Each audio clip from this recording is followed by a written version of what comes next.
A very good morning to all of you. Welcome to the online classes organized by the RRB Convent School. My name is Pragati Divedi and I am here to take your SST classes. Today, we are going to study a new chapter, that is chapter number 6, Ruler Administration. Okay, this is the portion of Civics. Civics में chapter number 6 है आपका Ruler Administration. Ruler means जो हमारे village के areas होते हैं, गांव वगैरह में जो एरियाज होते हैं, बहुत सारे एरियाज होते हैं जो गांव में आते हैं, गांव में कंसिडर होता है we have thousands of village, हमारे पास जो विलेजेस की काउंटिंग है वो बहुत ही ज्यादा है. तो अब जो विलेज में एडमिनिस्ट्रेशन है वो कैसा होगा, विलेज में जो हमारी चीजें एडवर्टाइज की जाती हैं या जो चीजों को प्रावधान है कि किस तरीके से क्या चीजें स्टैब्लिश की जाएंगी, उनको किस तरीके से मैनेजमेंट उनका कैसे होगा, एडमिनिस्ट्रेशन उसका क्या होगा, कौन लोग उसे मैनेज करेंगे, वहां पे जो पॉवर्टी है या जो अदर सर्कमस्टांसेस हैं, लड़ाई झगड़े हैं, डिस्प्यूट्स हैं, लैंड के लिए डिस्प्यूट्स हैं, वाटर के लिए डिस्प्यूट्स हैं, तो ये सारी चीजें कैसे सॉर्ट आउट होंगी. ठीक है, तो आज हम लोग रूरल एडमिनिस्ट्रेशन के बारे में पढ़ेंगे. तो there are more than 6 lakh villages. हमारे जो इंडिया है उसमें मोर देन 6 लाख विलेजेस हैं, सब 6 लाख से भी ज्यादा विलेजेस हैं. एंड इट इज इम्पॉसिबल कि कोई एक ही पर्सन या कोई एक एडमिनिस्ट्रेशन पूरे जितने भी विलेजेस हैं सबको मैनेज कर सके. तो इसीलिए the care of all their needs of water, land, electricity, road and connection, इन सब चीजों के जो फुलफिलमेंट है इसके लिए अलग अलग एडमिनिस्ट्रेशन बनाए गए हैं. Okay, so in this chapter we are going to study about these administrations only. So here आपकी बुक में जो दिया है वो एक स्टोरी की तरीके से आप लोगों को एक्सप्लेन करने को दिया है, एक्सप्लेन किया गया है. ये एक विलेज है जहाँ पे दो लोग आपस में लड़ रहे हैं. अ क्वेरल इन अ विलेज, गांव की एक लड़ाई का एक सीन दिया गया है, इंसिडेंट दिया गया है, और उसके थ्रू आपको ये जो हमारे पुलिस, पटवारी, तहसीलदार, इन तीनों जो हमारे मेन पॉइंट्स है इन्हें एक्सप्लेन किया गया है. सो हम लोग जो ये स्टोरी है इसको शॉर्ट में पढ़ेंगे and we will get to know about the roles of these peoples, these administration. Okay, so Mohan is a farmer. Mohan क्या है, एक फार्मर है. यहाँ पे दो लोगों की स्टोरी है. तो मोहन क्या है, फार्मर है. His family owns a small agriculture field, और उसके फैमिली की जो पारिवारिक जमीन है वो छोटी सी खेती की जमीन है. For being many years next to his field Raghav field, उसके फील्ड के जस्ट बगल ही राघव की लैंड है जो कि उसकी लैंड से सेपरेट कर दी गई है. मीन्स यहाँ पे जो स्टोरी दी गई है वो लैंड के डिस्प्यूट की दी गई है. मीन्स दो लोगों की अगल बगल लैंड है और जो बाउंड्री निकल के जा रही है वो दोनों खेतों के बीच में से जा रही है, दोनों फील्ड के में से बीच से जा रही है, जिसे कि क्या कहा जाता है, बंड कहा जाता है. बाय अ बाउंड्री, दी जो उनके खेत है वो एक बाउंड्री से सेपरेट किए जा रहे हैं जिसे बंड कहते हैं, हिंदी में जिसे मेड़ कहते हैं. ठीक है, तो यहाँ पे उसी का डिस्प्यूट है. One morning Mohan noticed that Raghu had shifted the bund. जो खेतों में मेड़ बनी होती है उसी से लोगों को पता चलता है कि ये इतना पोर्शन मेरा है and this portion is of the other person. तो एक मॉर्निंग क्या होता है कि जब मोहन अपने खेत में जाता है, ही सीज कि जो रघु है he had shifted the bund, जो मेड़ है, जो बाउंड्री बनी हुई है उसे उसने शिफ्ट कर दिया है कुछ feet. By doing so he had managed to take over some Mohan's land. और ऐसा उसने क्यों किया, क्योंकि ऐसा करने से उसे मोहन की कुछ लैंड मिल गई. मीन्स मोहन की लैंड का कुछ हिस्सा रघु के पास आ गया. And the increased size of the land on his field, और जो लैंड का बड़ा पार्ट है, मीन्स ज्यादा बड़ा हिस्सा था, बड़ा हुआ हिस्सा था, वो किसके पास आ गया, रघु के पास आ गया. ठीक, तो बाई सीइंग दिस मोहन बहुत ही ज्यादा गुस्सा हुआ and he decided that he will go to the upper section. Upper section means जो उससे पंचायत है, एडमिनिस्ट्रेशन है, पुलिस है, या हमारे पटवारी हैं, तहसीलदार हैं, इन सब के पास में जाएगा. ठीक, ये डिस्प्यूट बढ़ता गया, हीटेड आर्ग्यूमेंट भी हुई दोनों के बीच में.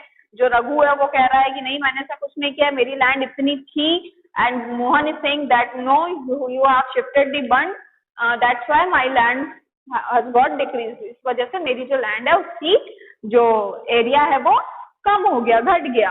ही was badly hurt on his head and hand. दोनों में हाथापाई भी हुई जिसकी वजह से दोनों को चोट भी काफी लगी.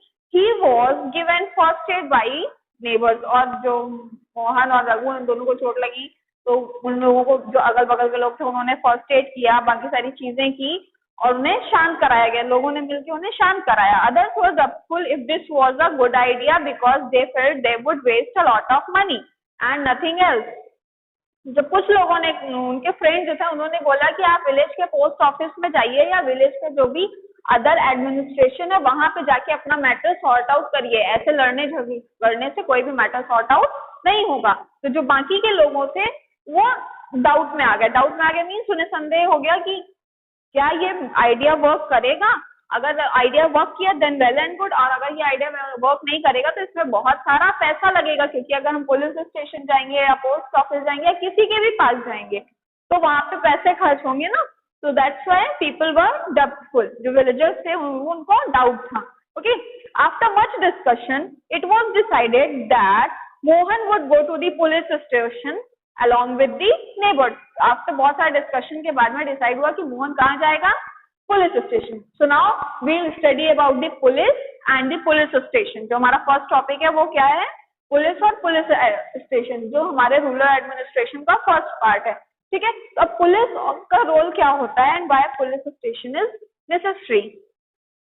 Every police station has an area that covers under it, मतलब हर पुलिस स्टेशन का एक अपना एरिया होता है जिसमें वो अपने पूरे एरिया के जितने भी केसेस होते हैं उसे कवर करता है। ठीक है। सो पुलिस स्टेशन हो गया। पुलिस स्टेशन में पुलिस का क्या रोल होता है? जो थेफ्ट के केस होते हैं या अदर कोई भी केस हुआ, मर्डर केस हुआ, लड़ाई झगड़े हुए, डिस्प्यूट्स हुए, कोई भी केस हुआ तो उसका सबसे पहले कौन इंक्वायरी करेगा? Police will go to the police. सबसे पहले हम कहाँ जाएंगे? पुलिस स्टेशन जाएंगे, पुलिस के पास में जाएंगे।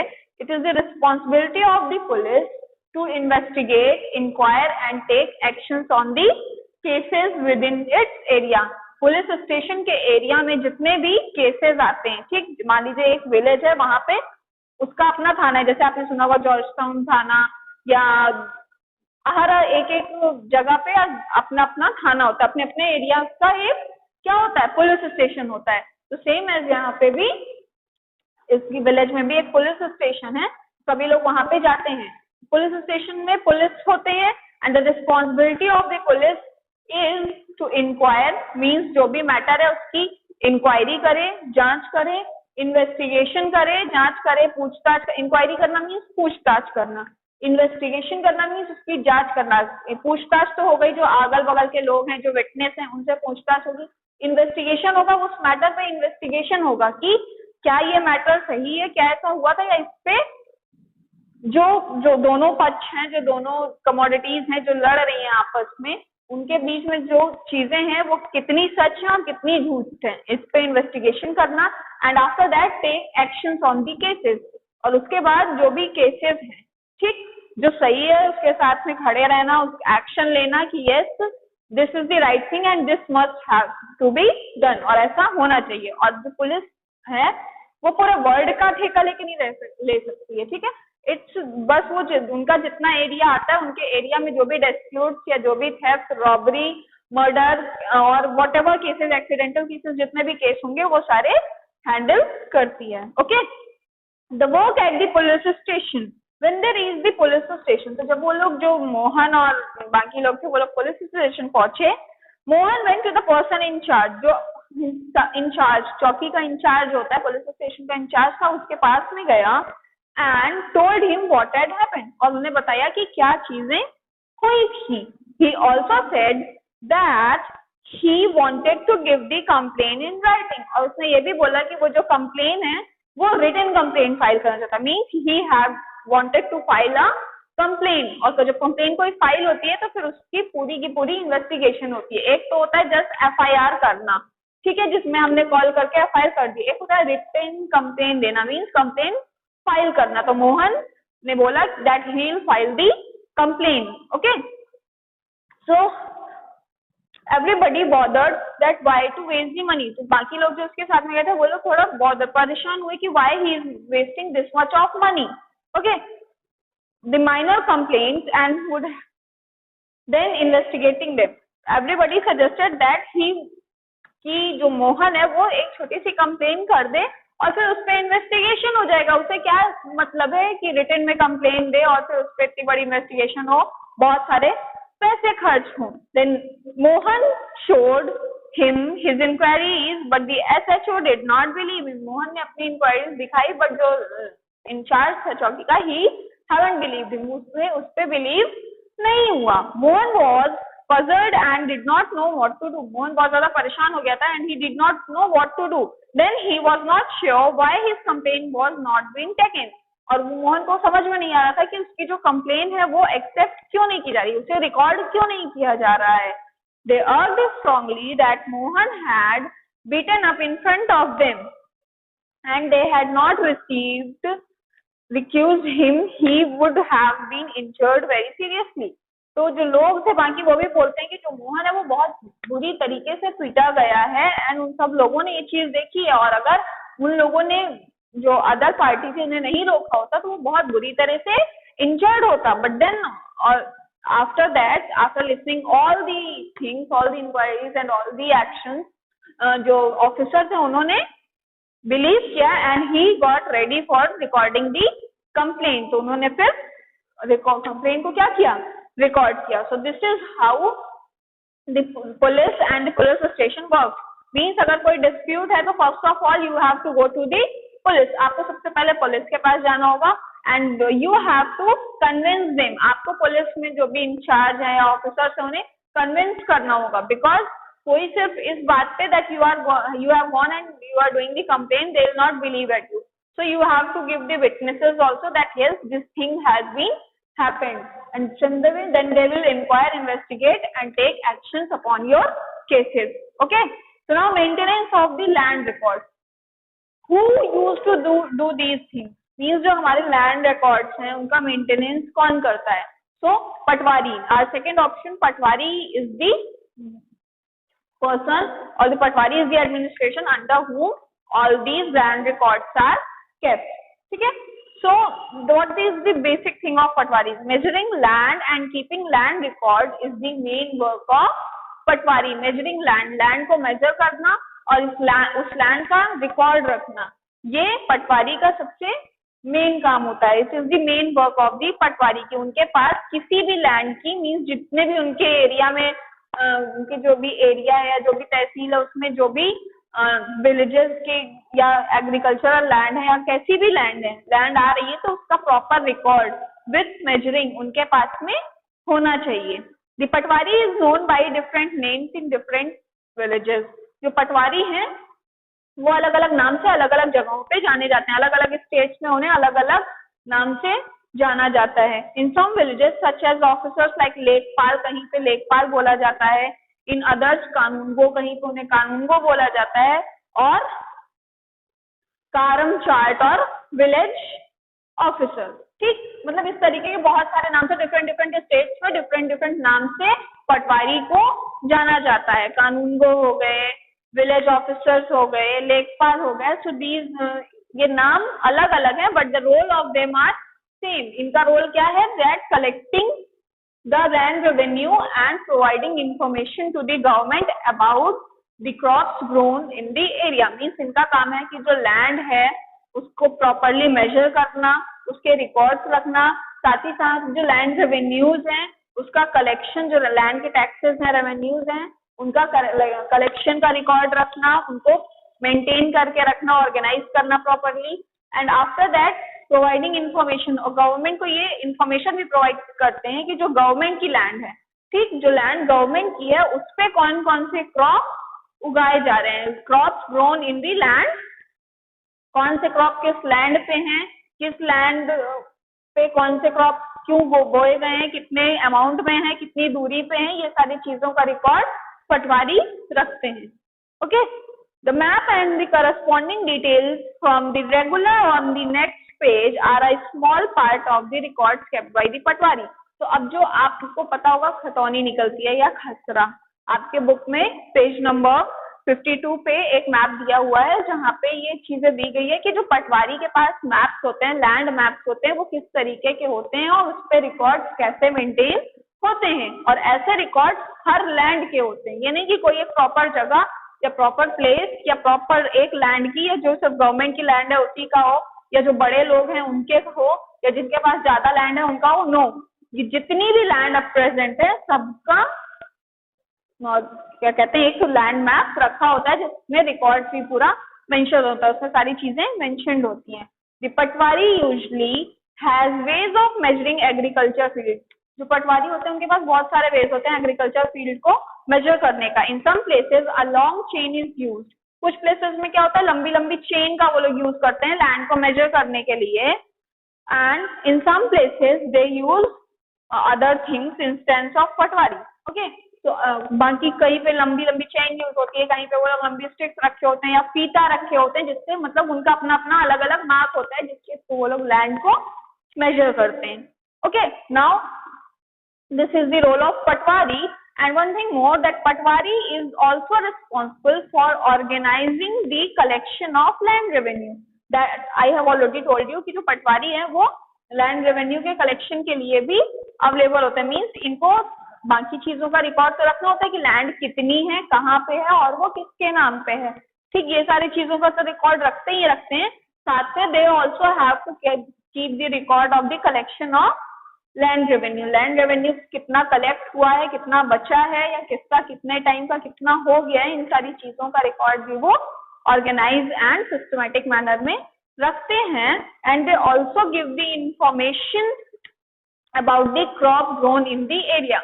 और जो उस एरिया में कितने क्रॉप्स, कितने तरीके के क्रॉप्स हैं या किस लैंड में कौन से क्रॉप्स ग्रो कर रहे हैं, इसकी भी इंफॉर्मेशन वो गवर्नमेंट को देते हैं।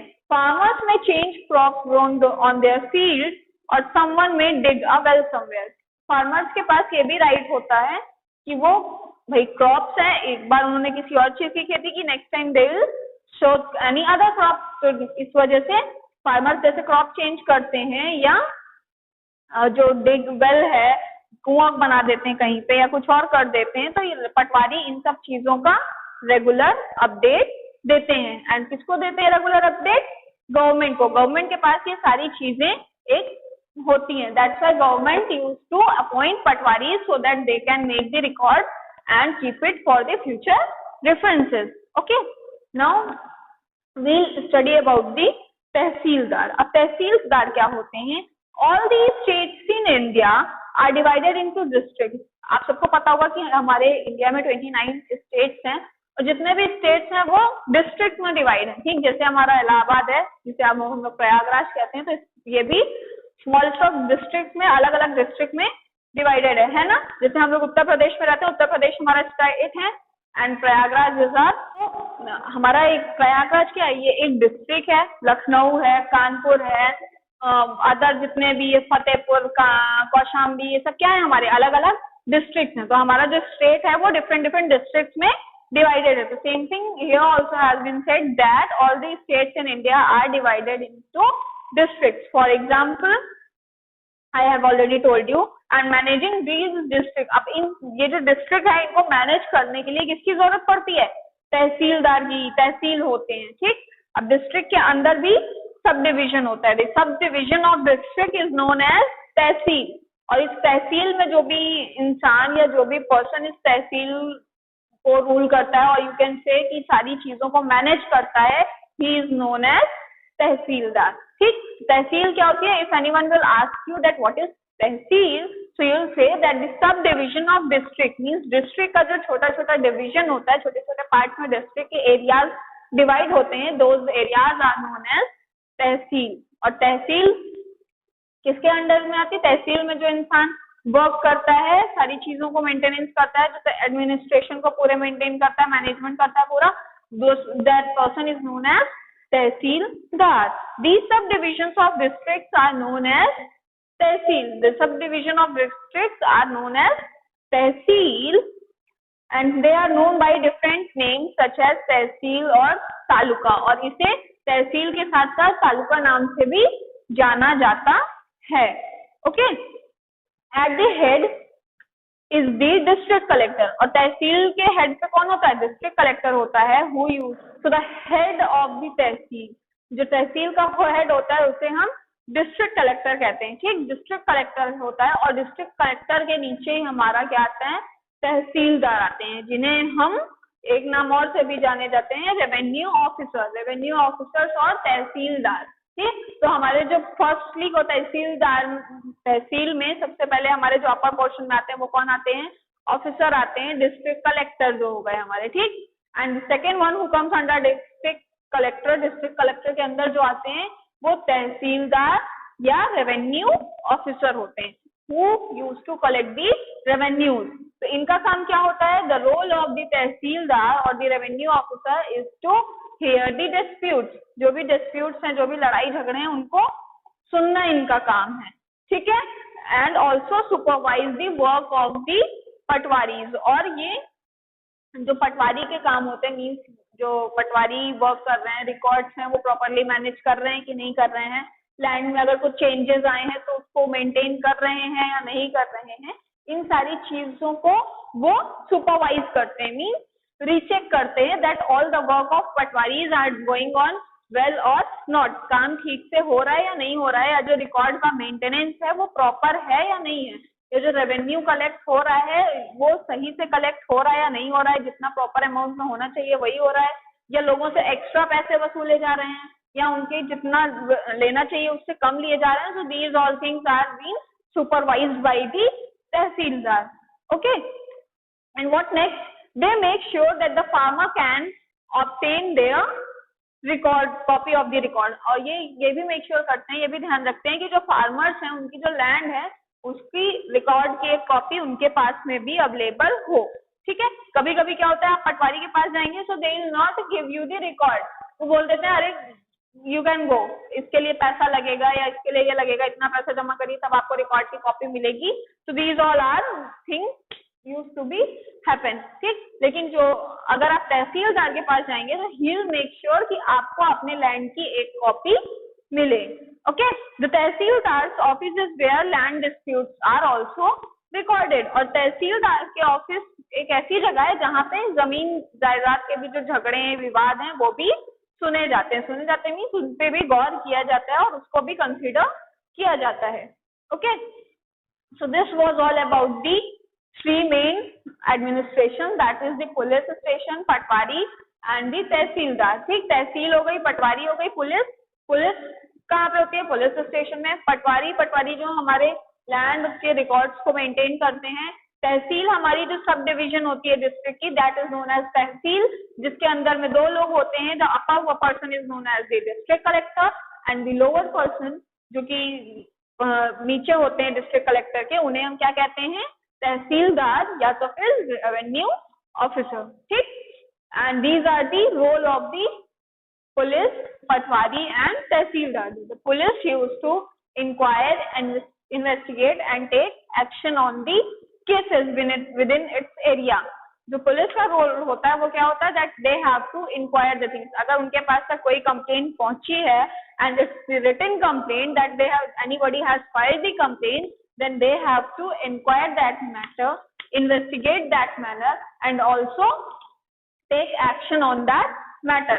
जो भी केस है उस केस पे उन्हें के हाथ में ये पावर होती है that they can take the action also। But these all three administration work under the area, means इनके अंडर में कुछ एरियाज होते हैं, they will not work independently, ठीक। ये लोग अपने अपने एरियाज के अकॉर्डिंगली काम करते हैं, मीन्स इनके एरिया में जो भी विलेज आता है या जो भी पार्ट आता है, जो भी डिस्ट्रिक्ट का पार्ट आता है या विलेज का जो भी पार्ट आता है, they will only manage on that area. सिर्फ ये लोग उसी एरिया को एडमिनिस्ट्रेट करेंगे, मीन्स मैनेज करेंगे, उसी एरिया का मैनेजमेंट करेंगे, उसी एरियाज पे एक्शन लेंगे, उसी एरियाज का रिकॉर्ड रखेंगे और उसी एरियाज के डिस्प्यूट्स को सुनेंगे।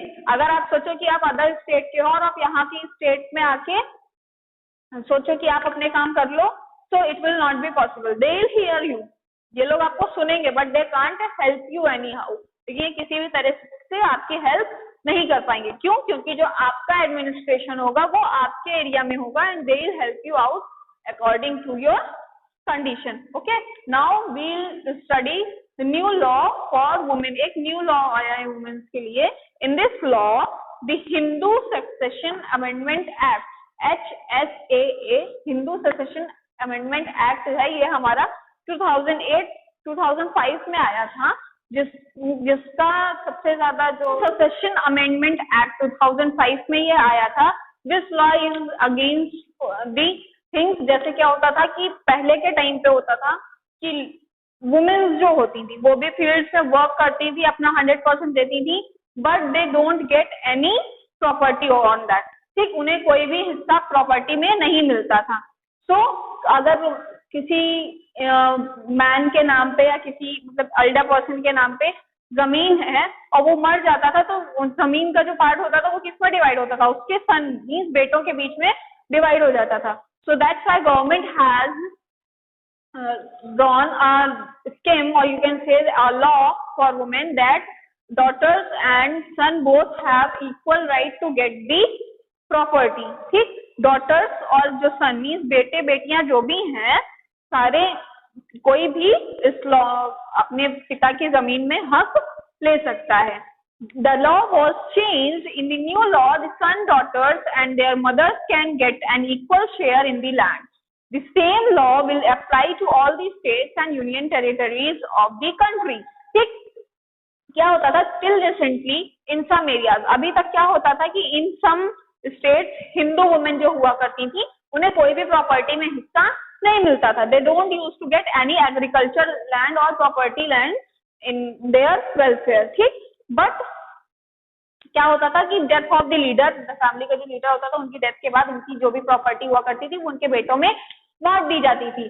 बट अब ऐसा नहीं है। Now in the new law the women can also take part in their family property. Family की जो भी प्रॉपर्टी है उसमें वुमेन का भी इक्वल पार्ट होगा। That they can also get the equal share in the land, इधर the wife of the leader, इधर the daughter of the leader और इधर the son of the leader. और ये जो लॉ है ये किसी पर्टिकुलर स्टेट के लिए नहीं है, सारे स्टेट्स और सारे यूनियन टेरिटरीज में ये लॉ है that the women can also take part in the property sharing. ठीक, प्रॉपर्टी की जो बंटवारा हो रहा है, शेयरिंग हो रही है, उसमें वुमेन भी पार्ट ले सकती हैं if they want. It's not necessary that they have to take the part, but अगर कोई लेडी ये चाहती है, कोई वुमेन ये चाहती है दैट इट्स हर नीड, वो उसके पास गरीबी बहुत है और लैंड होते हुए भी वो गरीबी में जी रही है, then she can take the action and get the equal share among the other family members। ठीक, तो ये चीजें आई। This law will benefit a large number of women।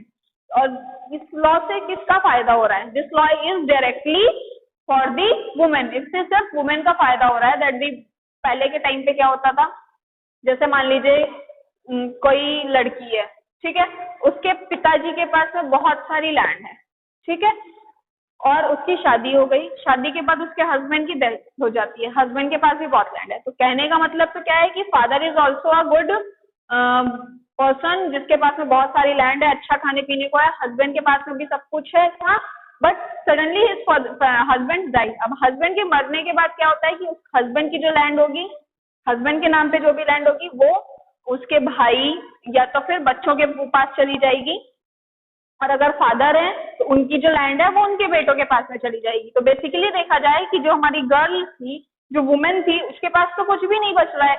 Even she don't have any way that she can feed herself. वो खुद का पालन पोषण कर सके, उसके पास ऐसा भी कोई तरीका नहीं है। So this law will be very helpful कि इस लॉ की वजह से वो अपने पापा मीन्स जो उसके पिताजी हैं, फादर हैं, उनके भी प्रॉपर्टी में हिस्सा गेट कर सकती है and also in his husband's property। ठीक, so this law is basically very helpful for the women।